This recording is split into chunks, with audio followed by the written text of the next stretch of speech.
結構キャンプ場やったら人の声がああ入ってんね。あれ差し替えたりね。伝えたりとか音楽で。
結構違うの。ちょっと見てみてね。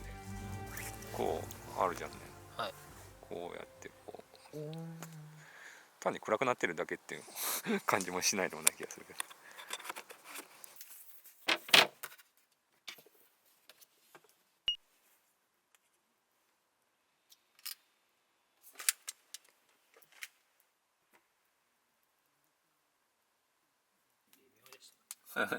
雲がかかっちゃって。明るいっすね、空が。フィルター如実に出るわ。これあれじゃん。綺麗。綺麗でしょ。これフィルターかけてないやつ。全然違う。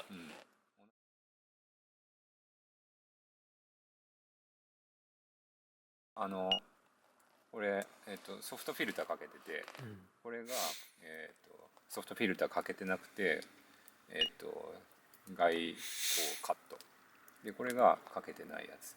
これ同じ設定で。全然違う。でまあまあでもこれも霞色つければこういう風に良くなるんだけど、でもザラザラになるじゃんね多分。これすごい。シャドウじゃないか。霞をもうちょっと下げるか。同じトーンぐらいにすると。